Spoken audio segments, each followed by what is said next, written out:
Another week down, another CIRF report on its way. This one is going to be a tricky week, I think. Some confusing energies. And this CIRF report mainly without any really big events coming up. We've got Saturn that's station going direct. We've got some other trines, and we have the dissolution of the previous mega T square, which is a great news. But in its wake, there's not really a clear delineation across all of the days. There's some upsides and some downsides. And so this CIRF report in particular is to iron down and make the whole week energetically even or level. And there are quite a few overlaps as expected. I think most people expect that by now. I certainly do. Now, one thing that's dramatically different is that the I-Ching seems to be, between the I-Ching 59 and the Dreambot, they seem to be on opposite sides of the astrology, but both are represented there, and they do have quite a bit of overlap, especially when you include the hexagram change lines. All right, so this is the summary slide, and what we're doing here is triangulating for the biggest energetic influence. And then we're going to give you the solution towards the end on how to ride or how to use that energy, how to surf that energy to get maximum results out of this week. From the astrology, it looks like the dissolution of the T-square, which you're going to have to go back to previous episodes to learn about this T-square, but it's dissolving, and that's a really great thing. Quite the opposite is coming out of that, but I'll explain that as we go through the astrology. Saturn is going direct. And then the Dreambot is showing a lot of confidence and autonomy. And in addition, a lot of uniqueness, like wanting to be different, wanting to break out. And then the I-Ching says dissolution.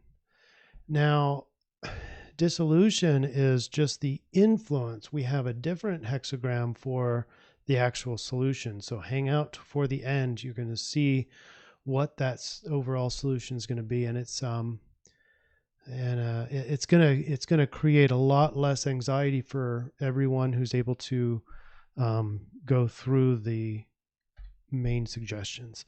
All right, let's start with the Dreambot. This is a collection of collective dreams, and what we look at here is the general memes, and the biggest meme here is just confidence, freedom, and autonomy. It is a lot of turning and propelling and going forward, and it's very very confident, very yang, awake, experience, free, a lot of freedom, a lot of autonomy. And then we also have in the blue arrows the need to be unique, the need to release, and the top word up here in this meme is hide. So it's almost like I don't want to be seen for being different, but it's not really clear about the context of this. It's just a lot of different words that wants to be different. I mean, one of the words is actually different, and then accept and release. All right. So anyway, we want to be different. We want to be unique. We want to be autonomous. So let's go into the astrology now. Now with autonomous, we would expect a lot of Uranus, and we're going to see that later in the week as the moon progresses over Uranus, but we'll get there. We'll talk about that when it gets there. Let me get my focus out so that it's easier to see my cursor. This is Monday, the 16th. We're feeling expansive with the moon trine Jupiter. That's moon trine Jupiter, but that is very fleeting. The moon's traveling so fast. Mars trine Pluto. This is Mars trine Pluto. Now, this is the remaining channel. This used to be kind of the heavyweight channel. The solution in 2 weeks past was going over to Saturn and Pluto and holding on to your power and pushing through and enduring with the Saturn influence. But you can see this stellium. This used to be a stellium. We've got Mercury and Venus kind of breaking out in front.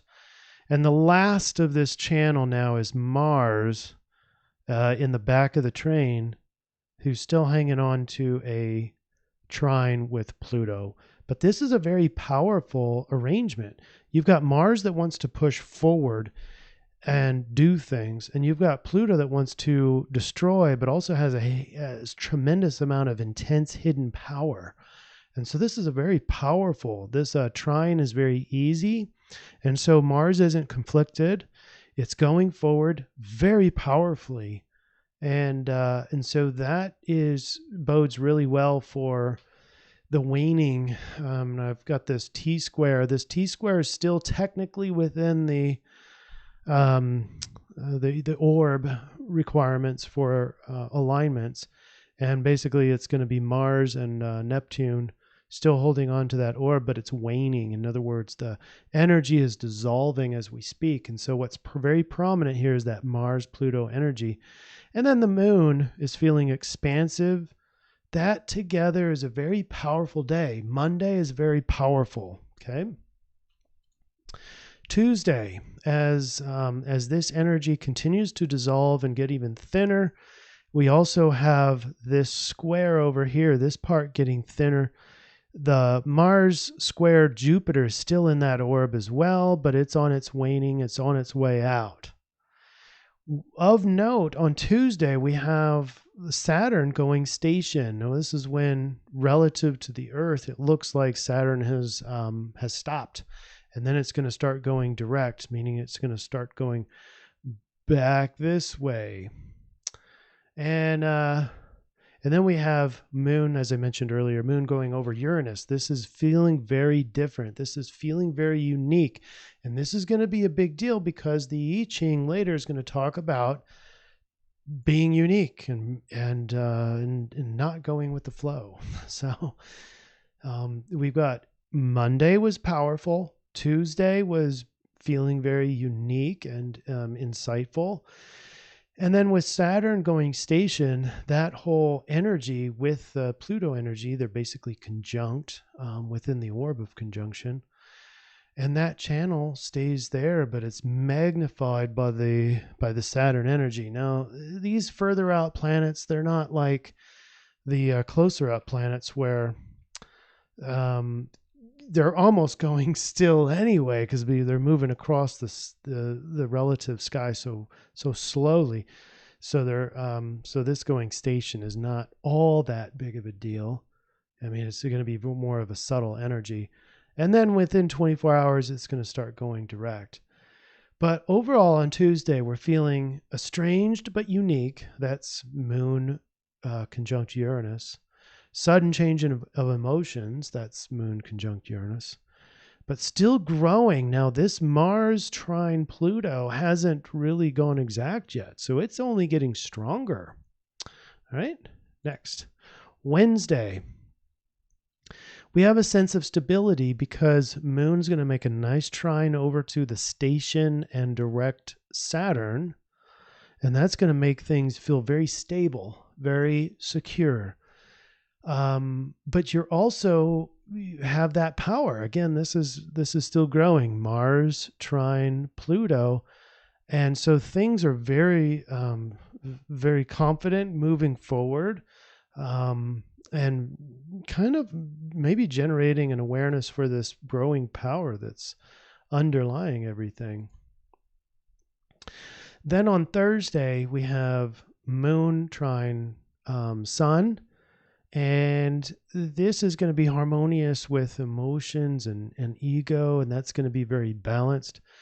But the big thing to note here is that the Mars-Pluto they've been talking about all week is finally gone exact. And so this is the climax of this energy is on Thursday. Feeling balanced in the AM, yeah, with this, but feeling very powerful. Not afraid to start over. Why is that? That's Pluto loves to destroy things and start over and rebuild in the wake. And so the rising phoenix is this Pluto energy, and then Mars likes to get things done. So it's very positive for getting things done. And look, we've got the T-squares pretty much completely erased. We still have a square between Neptune and Jupiter, and that's going to go exact here in the next couple of days. But overall, we're feeling balanced and pretty powerful. Then on Friday, the moon is going to start to make some key aspects with a lot of different places. First of all, trine with Mercury and Venus. And so really relationships become much more harmonized, especially with Venus in Libra. And those emotions become easy. Now, what's very interesting is we have another sort of T-square. It's a fleeting T-square, and it's later on Friday. It's Friday evening, and T-squares can kind of feel like a trap. And these are going to be emotionally based and imagination and fantasy based because these are squared. So Neptune is going to be right in the middle of moon oppose Jupiter. And so you've got a 90 here, a 90 here, and an opposition here. And so the moon becomes opposed to Jupiter. Jupiter wants to be free and expansive and optimistic, especially in Sagittarius. But the moon is going to be in rational Gemini and kind of the lower mind. And above all, it's going to be both conjunct or both square up to Neptune, which is going to be illusions and fantasy and imagination and kind of Neptune playing tricks on you. So maybe imagining that I should be further along than I am, or have more money, or more. Why am I not lucky like this? And kind of feeling that woe is me trap. That's going to be Friday night. All right. And so the way to get out of that is to ride on this trine over here to the Mercury conjunct Venus in Libra, which is harmonious, which is, well, it's being harmonious with others, but especially yourself, being harmonious with yourself. And you still have this powerful Mars Pluto energy. So it's getting stuff done as well. And there's no problem with starting over. And you just don't want to be caught in an imagination of, boy, I wish I had more. I wish I had a better life. You know, these sorts of things. The woe is me trap is going to be on Friday. So don't get into that. Saturday, the moon's going to start to make a square over here. So those emotions are going to start getting conflicted. The Pluto-Mars energy is decreasing and waning, but the Neptune-Jupiter goes exact, and that's a square. And Neptune-Jupiter says, it's hard to imagine my prosperity, hard to imagine a world where I have more, where I have sufficient amounts. And it's generally, it's a little bit less optimistic than normal. And that's going to be Saturday, especially when you got the moon in square with Mars. So now I've got like procrastination at risk because I don't really feel like, because as this one is waning, the Pluto and Mars, that one is a nice trine.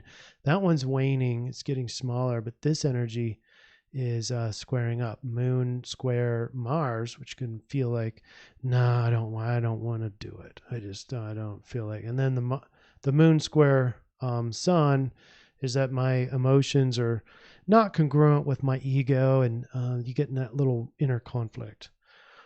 On Sunday, the moon's kind of all over the place. There's a nice trine. There's a nice sextile over here. Mars is kind of its final little energy trine with Pluto, but there's a new trine with Mercury and Saturn. And this is where Saturn now, you see this little train here, this the last of it was kind of holding on to the trine, but now the front of it is starting new squares. So we're going to see these one by one, Mercury, then Venus, then Sun, then Mars, go to a square with Saturn. And like Saturn was our solution, now it's going to be all up in our chili and producing some hurdles potentially. And we don't have that power anymore from Mars. So that kind of sucks. And then and then moon is going to start making more squares with all of these as it starts to whip around towards a new moon.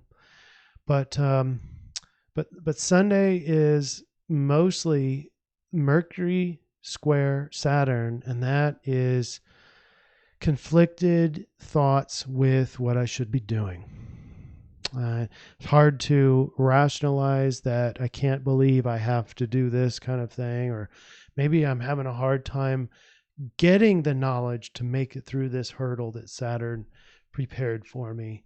And so this, at the end of the week, is the time where you need the I-Ching reading the most. Okay, and that's what we're going to talk about now. And I'm doing something different. I've got a little notepad here that I'm going to do it on. And this is the I-Ching reading for 9/16 through 9/22, Monday through Sunday, plus the solution. So when we cast these coins, we said if there is any change lines, these are the change lines here. It's either a 6 or a 9. And that means that it goes to the opposite line when you produce the second hexagram. So if it doesn't have a change line, that line gets taken down exactly the same. So there's no change there, no change there. But there is a change on line 4. We start from the bottom. 1, 2, 3, 4, 5, 6. And we have 3 change lines on line 1, 2, and 4. And so we're going to, and then when you make those changes, i.e. the opposite polarity, then you create 25, which is innocence, the unexpected. That's the solution.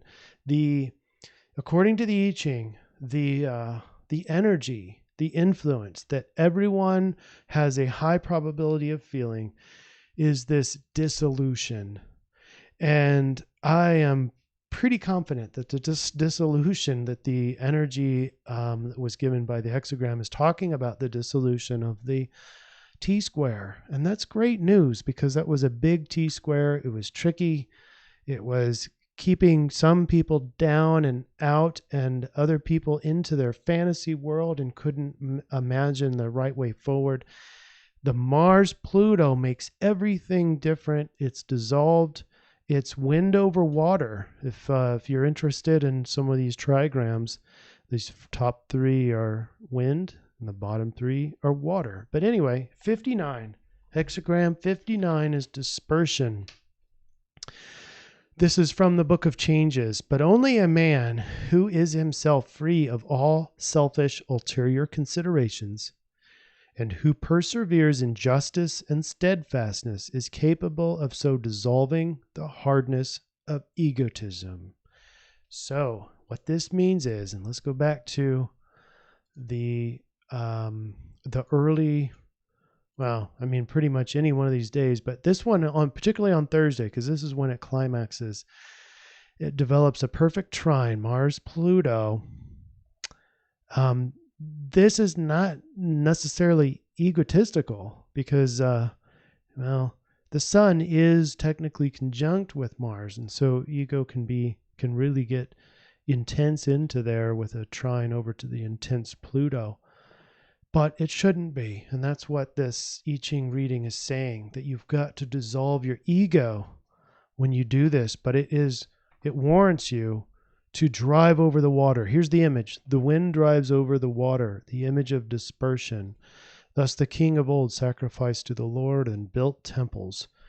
What does that mean? Ultimately, quote, we must take quick and vigorous action to dissolve the misunderstandings and mutual distrust.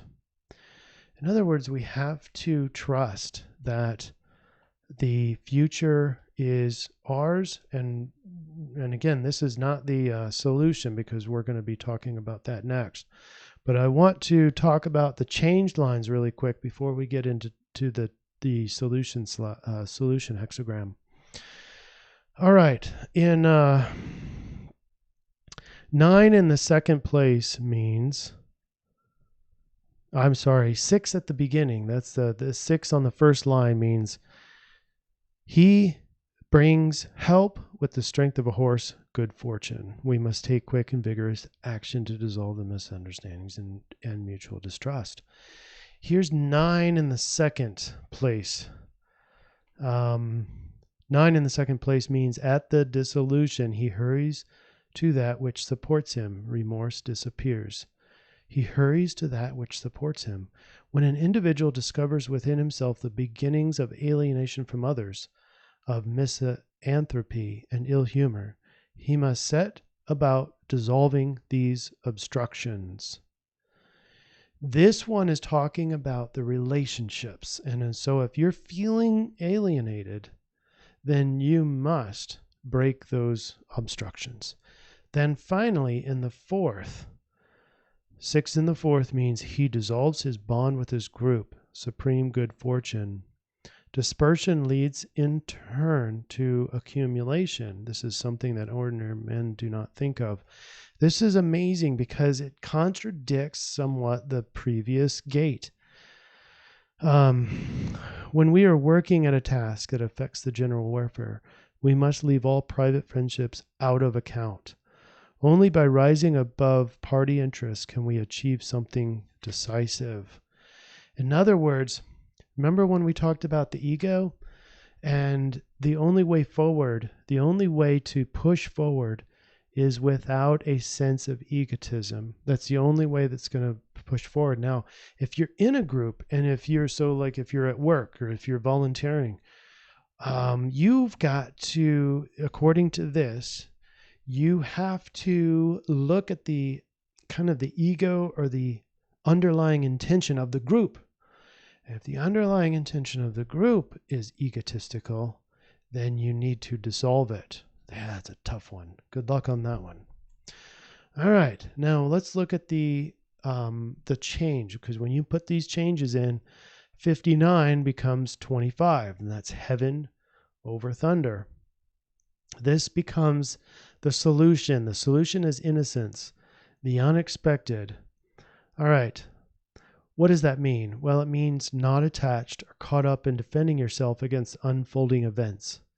Exerting the will can sometimes create disharmony in the flow of life.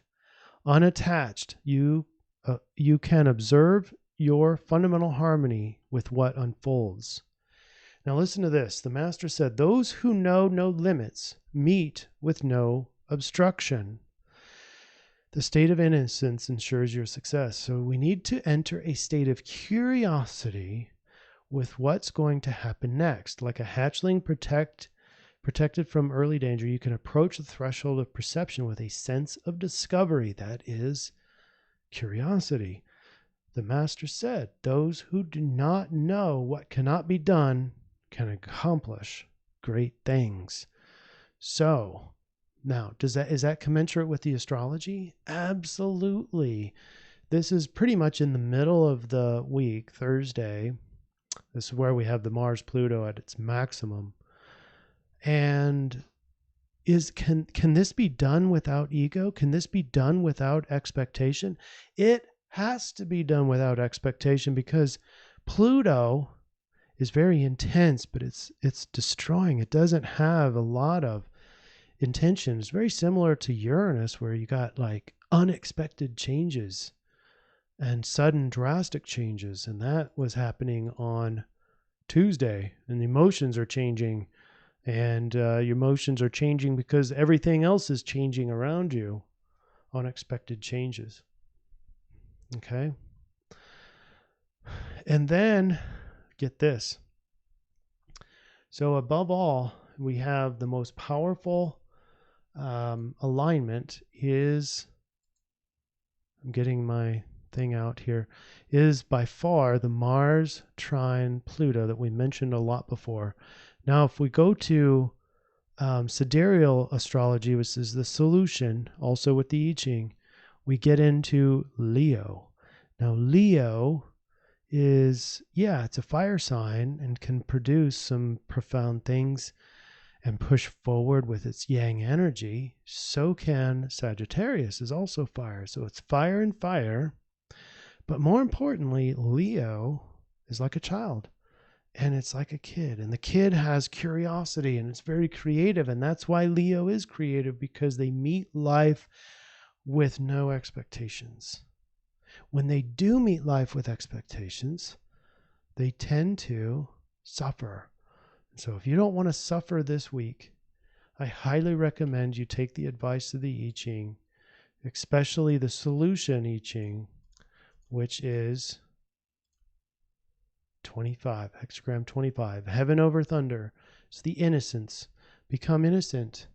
Become non-attached to what comes, and become curious with your power. And you can be confident in that. And when you become confident in no attachments to any outcomes, that becomes a form of bulletproof, in my opinion. All right, that's it. Have a wonderful week, everybody. Have a great, productive week. And don't meet the future with too much expectations this week. Meet it with curiosity. Have a great one, everybody. We'll see you next week.